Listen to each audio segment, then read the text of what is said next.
Alright, so welcome back to another episode of the Interception. Today we had match day 2 of the CONCACAF Gold Cup, Group A, Reggae Boyz taking on the Soca Warriors and making his first team debut. You know, we have the boy Akeino representing the Reggae Boyz. Akeino, talk to them. Flags out, everything.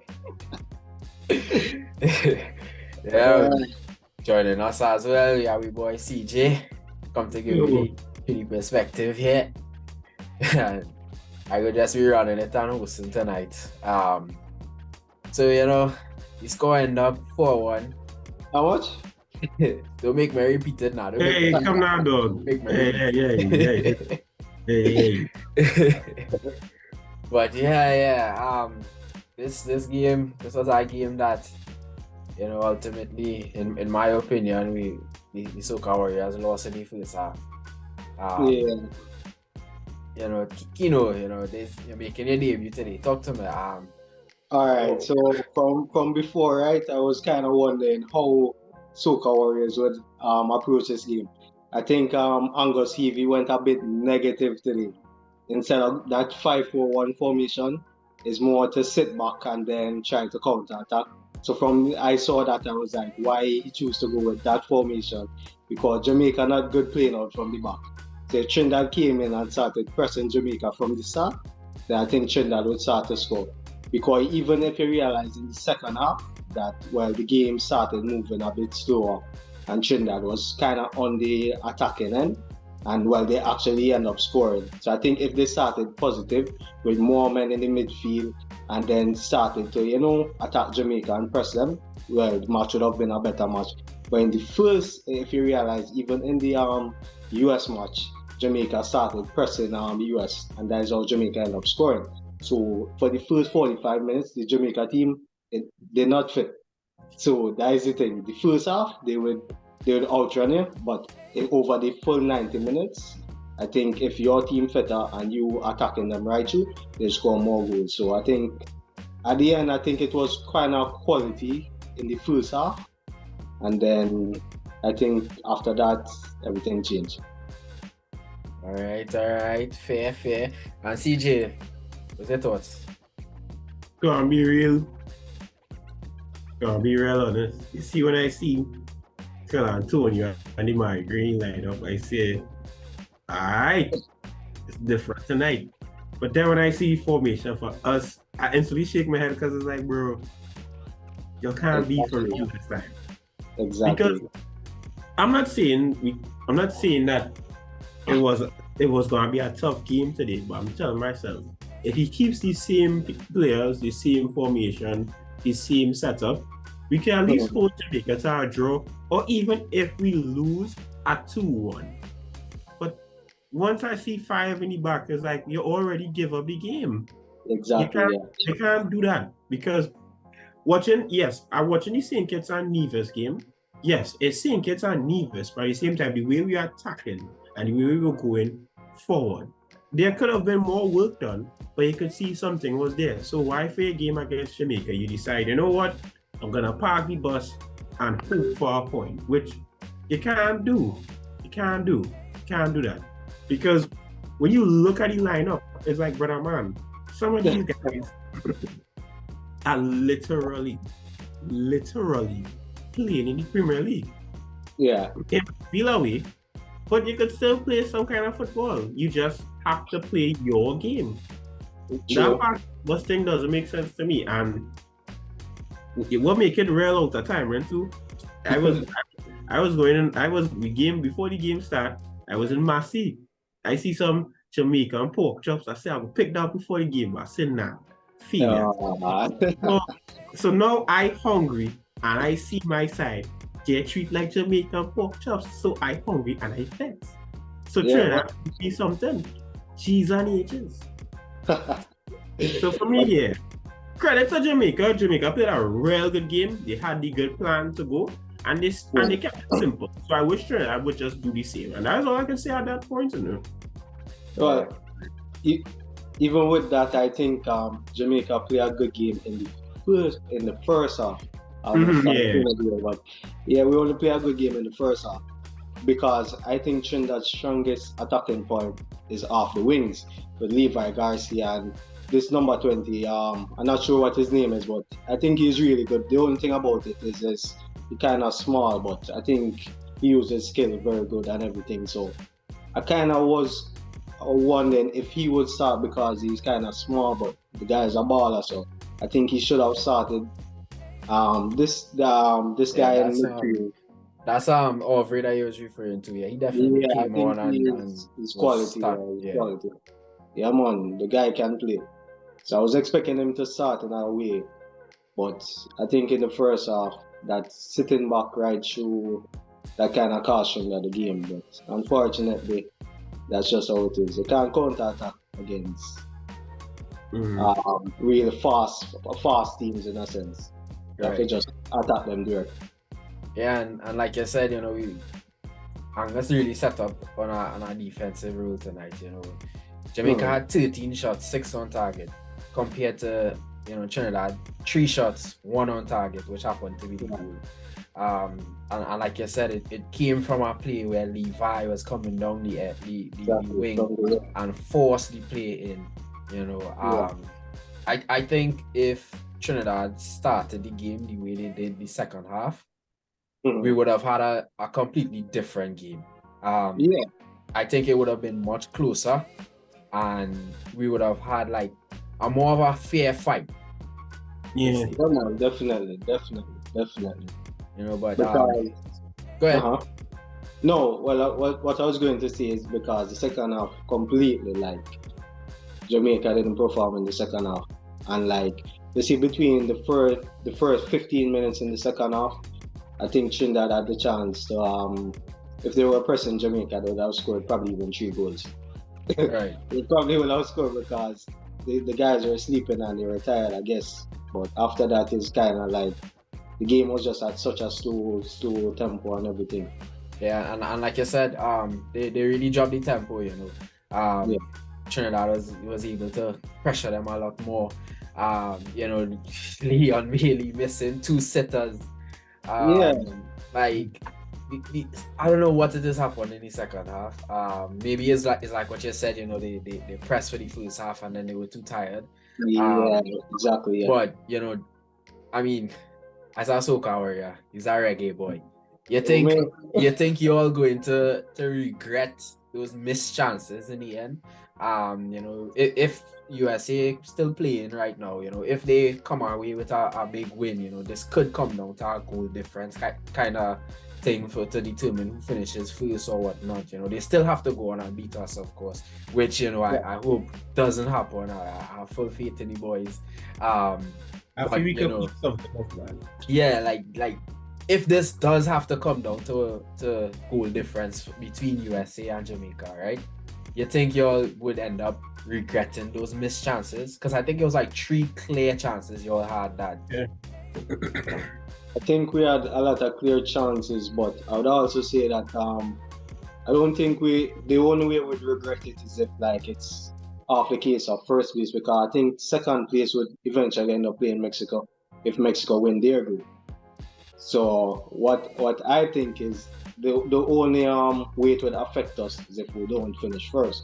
But in terms of the Jamaica winning this match, I expect them to be send kits and advance. So it's kind of more come back down to Trinidad trying to get something from the match against US in a sense, because if US beat St. Kitts, then that I think that last match between Trinidad and US is kind of, you know, right. Don't want to do it. Yeah, and well, we mentioned after the last game, you know, the time when, you know, we actually beat USA and stopped them from going to the World Cup. Do you think, you know, we CJ, and this one is for you, do you think that, you know, we have what it takes and we going to come away with another victory or even self a draw? Realistically, we could hold the draw, because although people say we will get washed on USA, for some weird reason, we was being the poets form, but we just find form for USA to hold them to a draw or beat them off the road. And me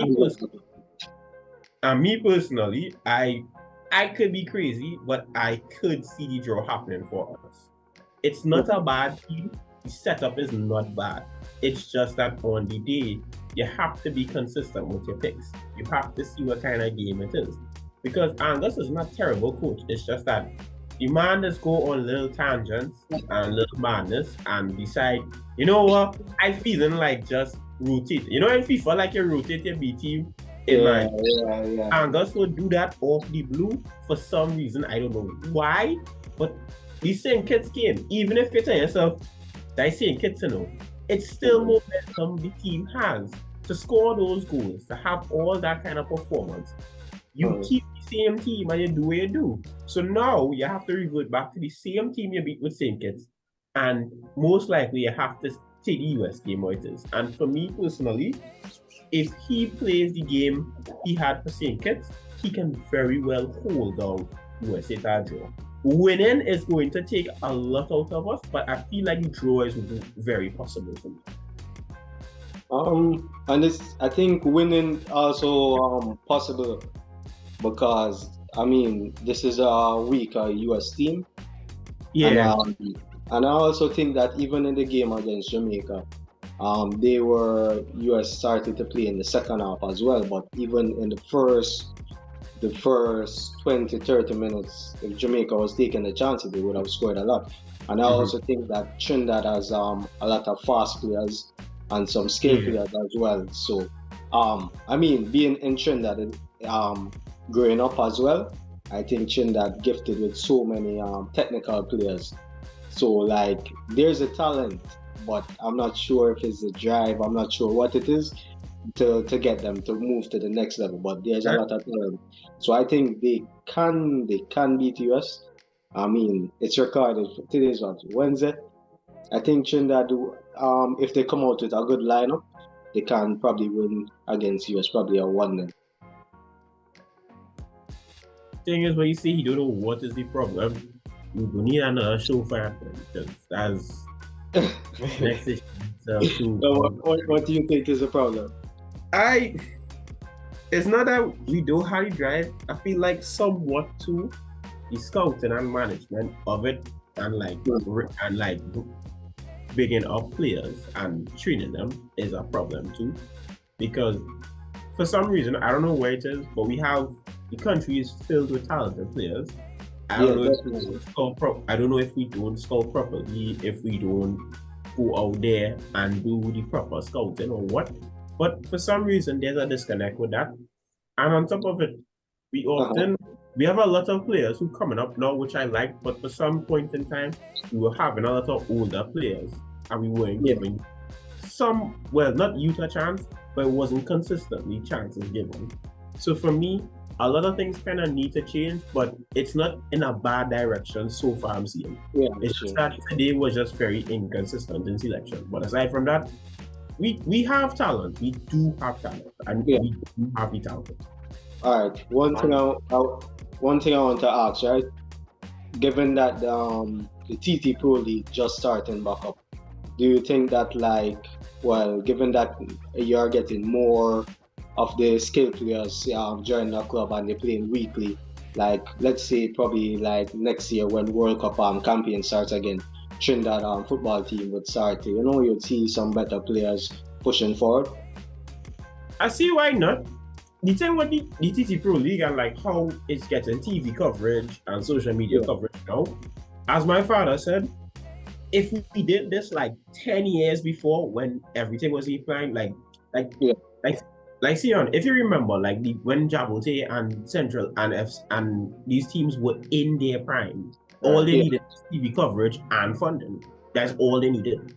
But as with Trinidad goes, sometimes we stick with what we want to fund. But better late than never. I feel like it could happen as how things are going. I mean, it's on TV now. It's a bit more professional than it used to be. So yeah, I see why not. Sure. And the next thing, right? Given even this with the starting from the SSFL, right? Given that at that time it wasn't broadcast, right? in Jamaica, like school, we call it schoolboy Yeah. football, same thing. It was always on TV, like, so a lot of footballers were scouted from young. So from as you're finished with the TT with the SSFL season, you automatically know that you're going to a college overseas. Even with the John Whisper, which well, it's not deflected, but I guess you get the goal. He's 17 and he's signing from the SFL, the schoolboy football, directly to Chelsea. So look at that. That I think that's all due to the coverage. Yeah. So I think even if there was more coverage, Sportsmax is in Trinidad now, given the coverage. But even if that was there, like a few years ago, then probably you'd have more players overseas. Because I think what y'all is that y'all developed a pipeline with the coverage. The coverage develops a pipeline because if you look at like the 2006 era of Trinidad football, and even in the 90s and the 80s, we were getting guys from overseas to come here. Like, I think my dad and my mom told me at one point, we had guys from Santos. We had guys like Pele coming down here to knock ball with the national team. And it would help with a pipeline.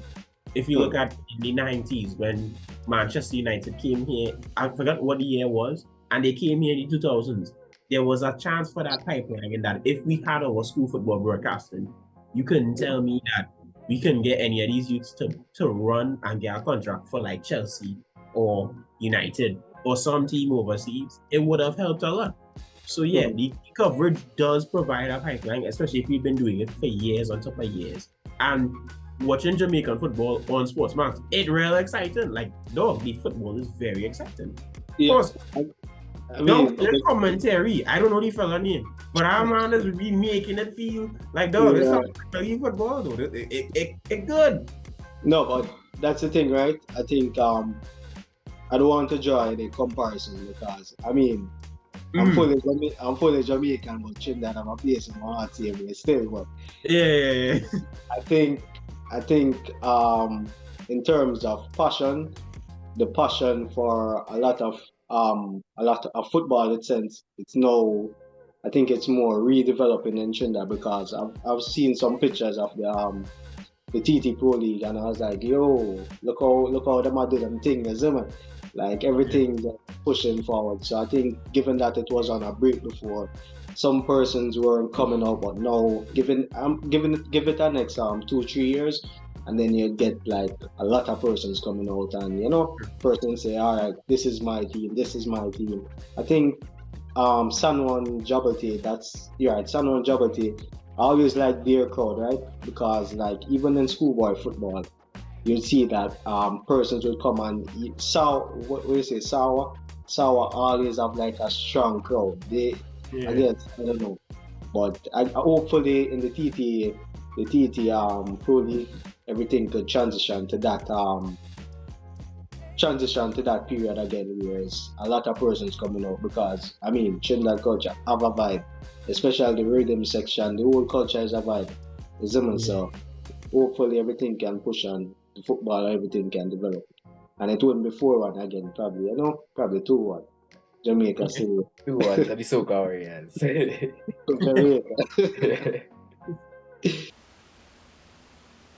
Hey, thanks for sliding into another episode of the Interception. Don't forget to like, comment, subscribe. We out.